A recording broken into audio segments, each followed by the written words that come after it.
Greetings, citizen. This is host Servitor 241, the officially licensed voice of the Bureau of Structural Divinity and Sublevel Continuance. If you are receiving this transmission, your elevation has been adjusted. This is not an error. Today's instructional sequence is entitled The Underhive, Persistence Beyond Design. This presentation has been calibrated for survival awareness and controlled dread. Side effects may include fear, adaptation, and the realization that no one is coming. The Underhive is not scheduled for recovery. It is not scheduled for cleansing. It is not scheduled. Your presence here has been acknowledged. No further action will be taken. Before we proceed, please recite the survival affirmation. I remain because I must. I endure because I can. I am unseen, and therefore I continue. Failure to recite will not be recorded. Success will not be rewarded. Prepare your mind for persistence. Remember, hope is unprovisioned, order is unavailable, and survival is its own explanation. All praise the Emperor, whose light does not reach this far. All gratitudes to the Hive, which forgets nothing, even here. End of orientation briefing. Continue if able.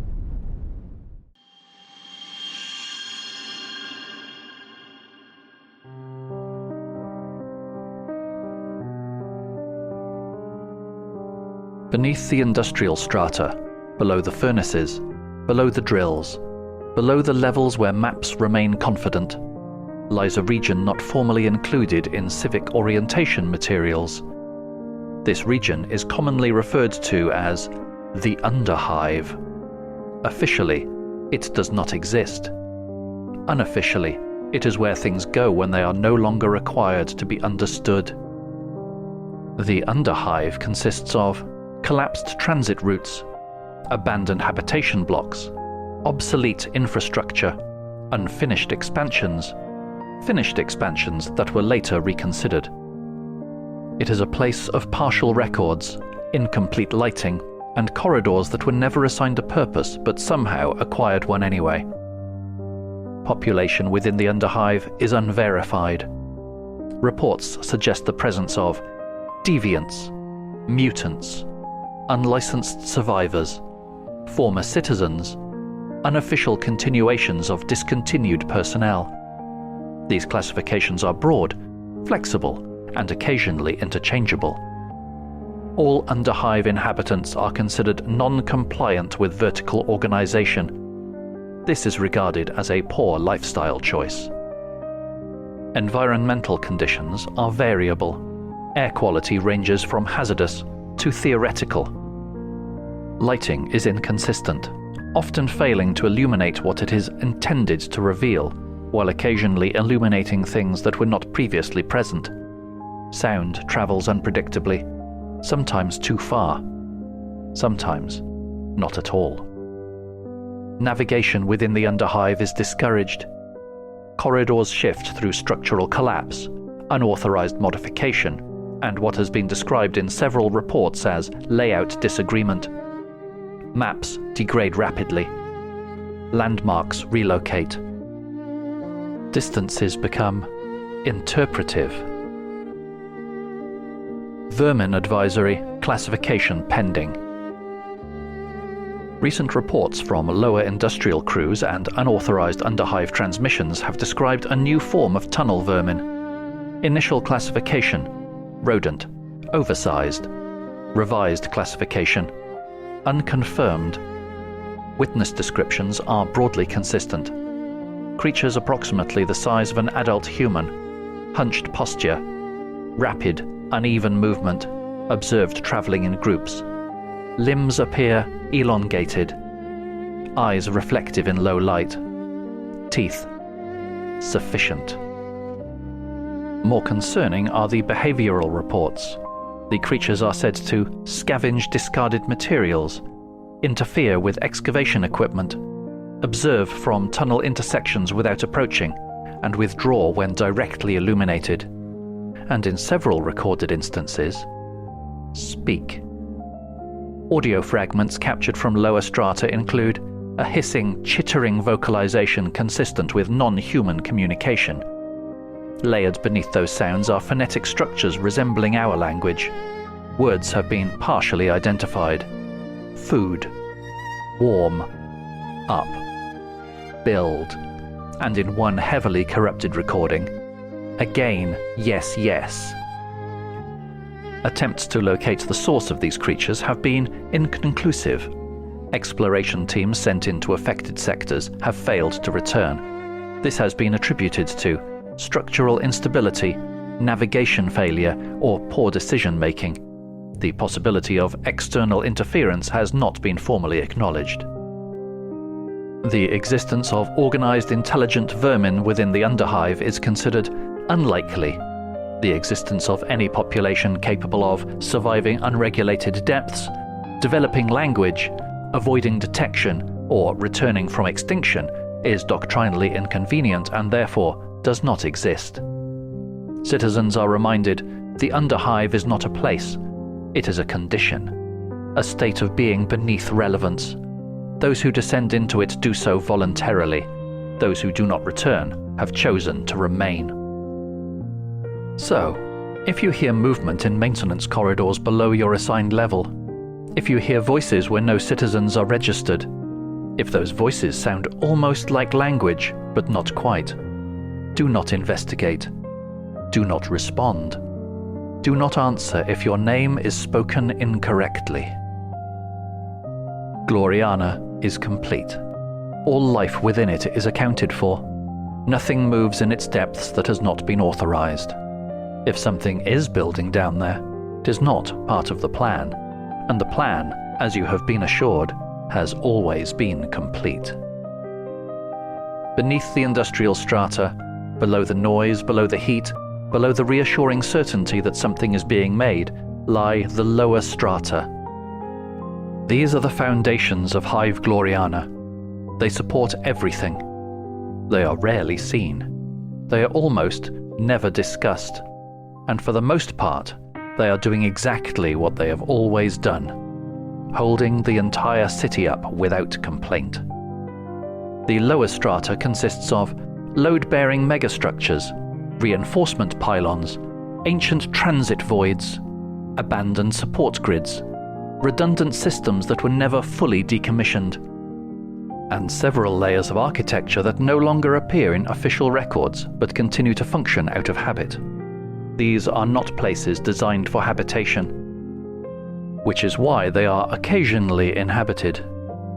Personnel assigned to the lower strata include structural engineers, maintenance crews, load distribution analysts, reinforcement clergy, individuals who asked too many questions at higher levels.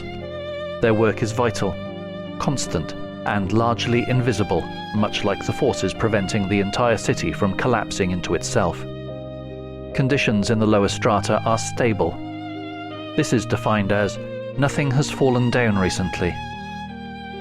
Lighting is minimal, not because illumination is unavailable, but because the structures here perform better when not observed too closely.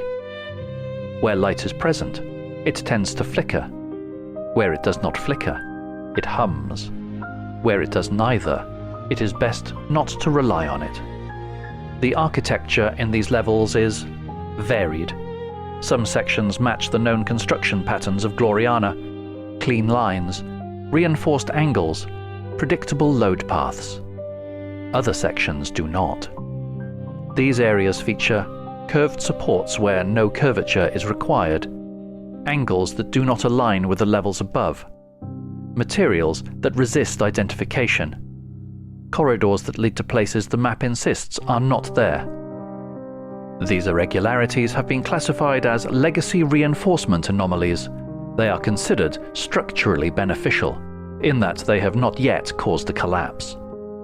Load-bearing structures in the lower strata are under constant monitoring. Sensors track stress, strain, and minor deviations in alignment. Recent readings indicate load distribution fluctuation without corresponding mass shifts. structural columns registering weight from directions that do not exist, structural stress patterns repeating at irregular intervals. This has been categorized as foundation settling. The foundation appears to be settling in multiple directions simultaneously. This is efficient. Maintenance crews are tasked with ensuring that all supports remain intact, properly aligned, and free from unauthorized modification. This includes reinforcing weakened structures, sealing microfractures, removing intrusive growths, ignoring anything that does not respond to tools. Reports of certain structural elements appearing to adjust themselves have been investigated and dismissed. Structures do not move. They only settle, repeatedly. Sound behaves differently in the lower strata. Vibrations travel through the supports, carrying distant echoes across long distances. Workers have reported hearing footsteps when no one is present. Machinery operating in unpowered sectors. Voices traveling along load-bearing beams. These are classified as acoustic reflections. The structure is very reflective. It has also been noted that some personnel experience mild disorientation during extended assignments. Symptoms include losing track of vertical orientation, the sensation that down is no longer consistent, the feeling that something beneath them is responding. These effects are attributed to fatigue. Fatigue is common when working at the bottom of everything. Despite these minor irregularities, the lower strata continue to perform their function flawlessly. The city stands, the weight is held, the pressure is managed. Everything above remains supported by everything below. The Sump is the bottom of Hive Gloriana. It is not a level. It is not a place. It is a collection of consequences. Everything that leaks, drains, is discarded, forgotten, or denied arrives here eventually, including you. The Sump consists of flooded chambers, chemical lakes, rusted gantries, and partially submerged ruins of early Hive. Architecture is incomplete. Gravity is inconsistent. Surfaces are optional. Walkways may dissolve without warning. Platforms may shift beneath accumulated waste. Entire structures may exist only long enough to fail. If the ground feels stable, it is temporary. The liquid occupying the Sump is officially designated as Non-Specific Industrial Runoff, Class Omega. This designation includes chemical discharge, biological residue, sacred waste, recycled dead, and unclassified growths. The fluid is not water. Contact is discouraged. Immersion is irreversible. If you observe movement within the liquid, do not assign identity. The Sump is not maintained. It is not monitored in real time. It is not expected to improve. All activity here is considered post-operational existence. Your survival will not be recorded. Your failure will not be distinguished. The lower strata are the reason Gloriana does not fall. They are the quiet certainty beneath the noise, the unseen strength beneath the visible order, the place where all weight eventually arrives. And if, while working in the foundations, you find yourself wondering what exactly is holding up the lowest layer, do not be concerned. Something is. It has always been something. It will continue to be something, even if that something is no longer entirely sure what it is supporting, or why. Each level of Hive Gloriana exists in perfect relation to the one above and the one below. This is known as vertical harmony. It is the principle by which the city remains stable, functional, and confidently arranged in a single uninterrupted line between intention and consequence. At the highest point, thought. Refined, elevated, and rarely required to justify itself. Beneath it, faith. structured, calibrated, and distributed in manageable quantities. Below that, life, organized, scheduled, and gently corrected as needed. Further down, labor, continuous, productive, and helpfully repetitive. And at the base, chaos and support, mostly silent, load-bearing, and largely theoretical to those above it. This arrangement ensures that every action has a direction. Ideas move downwards, effort moves upwards, consequences settle where they are the most useful. Nothing drifts sideways, nothing escapes its level, nothing becomes misplaced. Vertical harmony also simplifies responsibility. If something functions correctly, credit ascends. If something fails, weight descends. This creates a balanced system in which success is elevated and failure is well supported. Citizens are encouraged to understand their position within this structure, not in a philosophical sense, in a practical one. If you are uncertain where you stand, simply observe. What rests upon you? What do you support? What are you permitted to influence? These answers will clarify your level. Recent observations have noted an increased awareness among citizens of the city's central alignment. Specifically, the sensation that all levels, from the highest spire to the deepest foundation, are arranged along a single, perfectly straight axis. This is correct. This has always been correct. Any implication that this axis has recently become emphasized is unnecessary. Reports that a visible column of light now occupies this axis have been classified as atmospheric coincidence. A very precise one, a continuous one, a structurally consistent one. Vertical harmony is not merely architectural, it is temporal. Events follow a sequence. Causes precede effects. The past supports the present supports the future. Everything flows in one direction. Any perception that effects are occurring before causes, information is arriving before it is sent, or structures appear to have been built around events that have not yet happened, is a misunderstanding of scale. From a sufficiently elevated perspective, all moments align.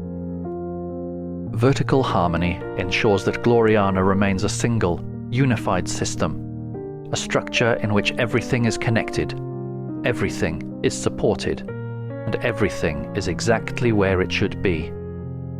And if you find yourself considering the possibility that the entire city is aligned not just in space, but along something else, something that runs through every level at once, you may take comfort in the following truth.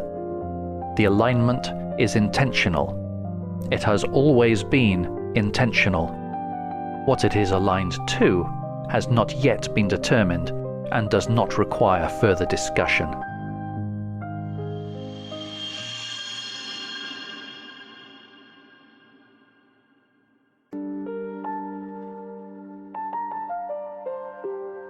Host Servitor 241 was played by Richard Roberts. Vox Sanctum Gloriana is an Evil Lighthouse production.